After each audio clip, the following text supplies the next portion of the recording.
So pag-usapan natin to, yung isang concern ng follower po natin na maganda yung maraming relate po kasi dito about dun sa abandoning of post. Ito yung comment po niya. Sabi niya dito, so paano yung papalit? Walang kaso?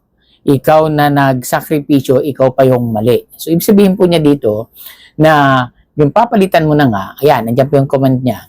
Yung papalit, ikaw na nga yung papalit, ikaw yung nagsakripisyo dun sa hindi pumasok, ikaw pa ngayon ang papalit. Yung straight duty, di ba? Yung topic natin yung nakaraan. So ganito po yan. Hindi natin sinasabi na wala siyang kaso. Sino ba talagang higit na magkakaroon ng sobrang violation kapag gano'n ang sitwasyon na may hindi pumasok, na ikaw talagang mag-straight?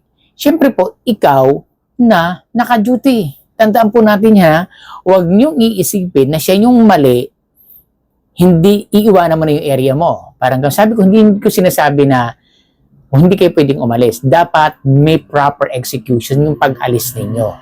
Na-endorse ng tama kahit kanino. Kahit sa ibang 36 hours ka pa dyan.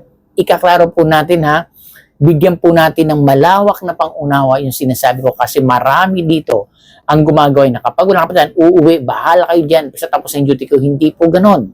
Tandaan po natin, tayo yung mag-i-endorse. Napakalaki ng responsibility nung mag-i-endorse kaysa sa magre-receive.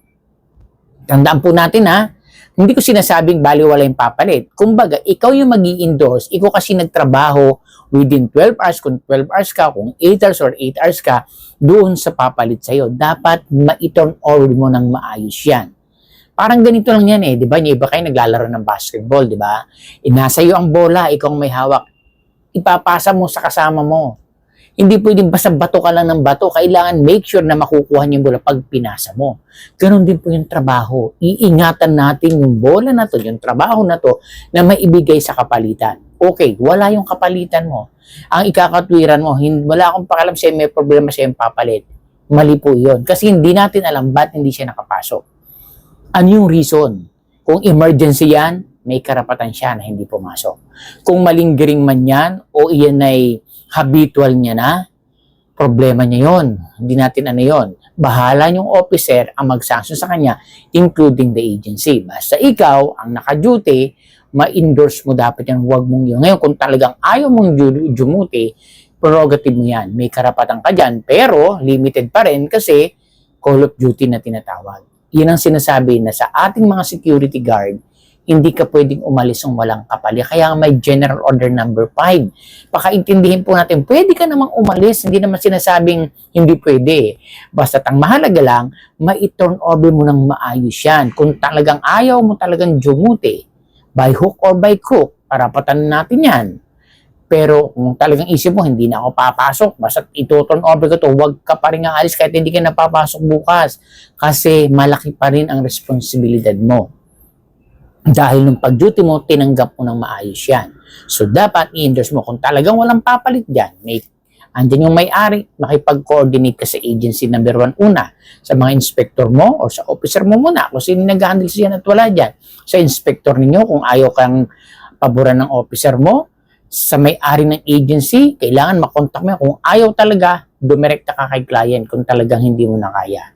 Yan. At sigurado naman, pagka alam may reasonable naman yung sinasabi mo, imposibleng hindi ka naman asisa ng iyong agency.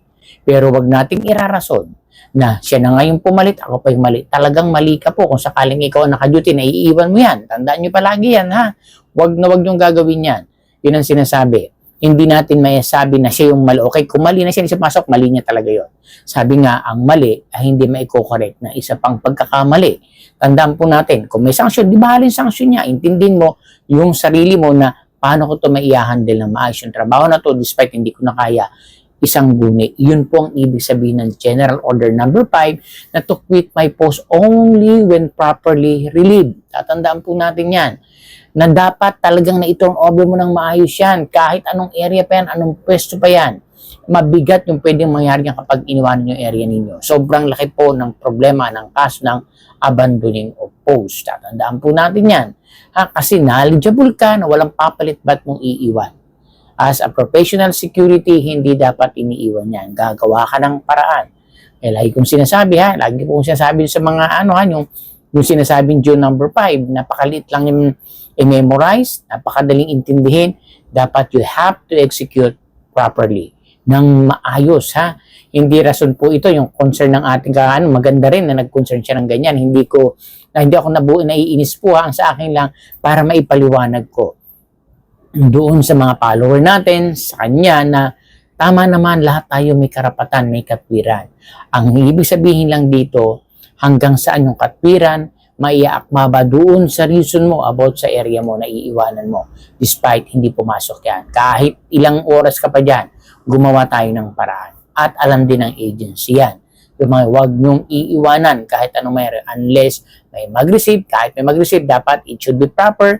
Kahit hindi agency nyo, naka-notify ang agency ninyo, ang officer mo, including the client na ito yung ginawa mo para during investigation or any eventualities, at least meron kang panghahawakan.